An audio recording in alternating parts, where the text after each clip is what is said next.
Hello, hello. Bl'Artagnan here with Shelke the Transparent, the Shelke event Lufenia Plus fight. We're gonna have some fun here, bringing Vayne, Core, and Agrias. You already know from my last video that Vayne absolutely stomps all over this fight, and Agrias really just kinda makes the main mechanics of it a joke, a non-issue. But I want to see just how hard we can go, and it turns out the answer is pretty darn hard. So we're starting off with the Kurasame. We got that Vayne skill 1 that we just used to give him some free turns. Making sure to use some unplus versions of his skills so that later on in the fight we can refresh the orb. You know, the good stuff. So our first order of business here is to kill this sweeper ad. We're actually using Agrias' skill 1 there instead of the skill 2 because it just does more single target damage, and without getting into spoilers, we're not going to need to worry about pressing Agrias' LD to buff the orb.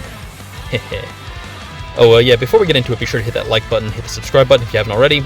Only 10% of my viewers actually hit the like button, and I'm in a constant struggle with the YouTube algorithm, so any assistance you could give me in that battle will be much appreciated. I kind of figured Vayne plus Core would be bonkers, but and keep in mind this is a synergy fight for Vayne, so it's a little bit goofier than it would be otherwise, but it's going to get pretty stupid. Keep in mind this boss is absurdly tanky. Just has a ton of hit points, so it's going to take us a while to shoot through it, but shoot through it we shall. Got that Kurasame enchant up now, which is pretty great. Gonna drop the Jack debuff. I'm not even sure if Jack is necessary. By the end of the fight, we're still going to be capping. It's going to be great. Now the all-important Fated Moly. Now let's just quickly do a little bit of mathematics here. We're going to do a quick AA here to let him unbreak. That way we can use Sid Rain's base call to bring up Agrias. Get a nice chunky launch here. Look at this shit. Woom, woom, woom. Jesus, nearly 1,000,000 damage on a base call. Oh man, Reigns is a fair character. It's all good. Hitting that Giga Flare sword. Look at this shit. With the enchant and everything. Nice 1,000,000 damage burst finisher, give or take. Number went by pretty quickly there. Speaking of burst finishers, bringing in my boy Bartz, who's going to carry the rest of this fight for us as the premier Aurabot. A delays himself, B comes forward, but it's okay. We'll deal with B presently. Little sweeper ad. Thanks to Agrias, who is taking a well-deserved break. We won't need to worry about those ads causing any sort of disruption for us. No problem punching the boss here. Making sure to once again spend those unplus skills for Vayne, because we'll need to refresh the orb at some point or other. And it's time to go into the summon. Use an AA with Bart's friend just so we can get to the 3 stacks quicker.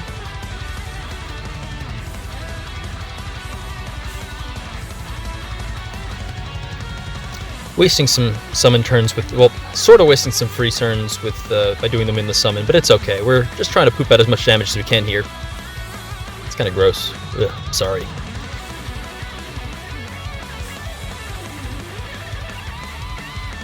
That follow-up attack gets real juicy when you jack it up. I know Vayne's kind of a poor man's Cloud of Darkness as far as like follow-up based burst effects go, but it synergizes pretty well with his own kind of deal and shtick. We're just gonna be hitting for tons and tons and tons of damage for the rest of the fight here, basically dealing like, between the follow-up attack and core and everything, I think every turn he's dealing like 700,000 damage or so. Speaking of things that deal absurd amounts of damage, check this shit. Now, you want to see some degeneracy. 1,000,000 damage launch, but just watch this. Let's have some fun. Using the Vayne EX in the burst phase with Core and Bart's and Sid Rain's all set up. So we're going to be doing a lot of damage here. The EX, actually, you may have noticed, buffed the orb, even though I hadn't like engineered any sort of, skill spending within the burst phase, so that's kind of nifty. A nice little safety net that we had there. Part of why I brought the Bart's friend, the main reason I brought the Bart's friend, in fact, is because he gives that refund, so every one of these launches is dealing some chunky damage.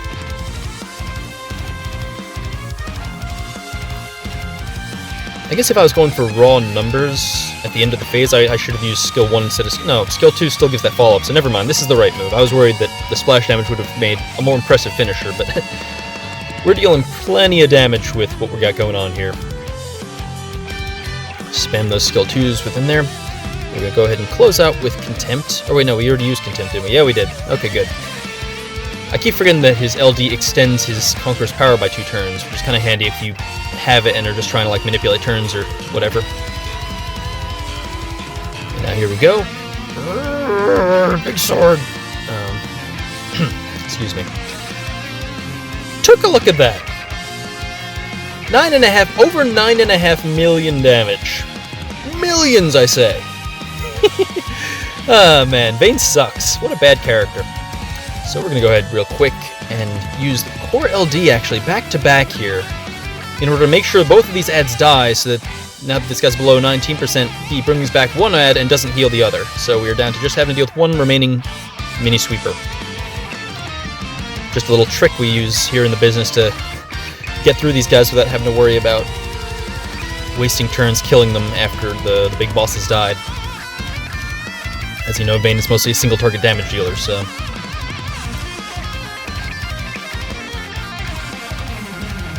Just trying to get through that last 11% of their health.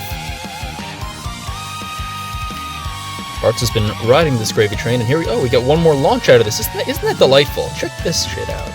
And we're going to use the LD just for maximum numbers there. Look at that, 800,000 damage on the launch. Feeling pretty damn good. Sometimes it feels good to just kind of stomp a fight into the dirt. And this is one of those times. Watch this. 500,000. Yeah, no, Vayne and Core is just about as goofy as I hoped it would be. We're going to go ahead and end with style here. With the Vayne EX. Abracadabra. Make that helicopter disappear. There you have it. So, how fast was that? Because that was those were some big numbers. That was 17 turns. 17 goddamn turns. Vayne and Core. What the hell? Well, anyway, I had a great deal of fun with this fight, so I hope you enjoyed, and I'll see you in the next video. Thanks for watching. Adios.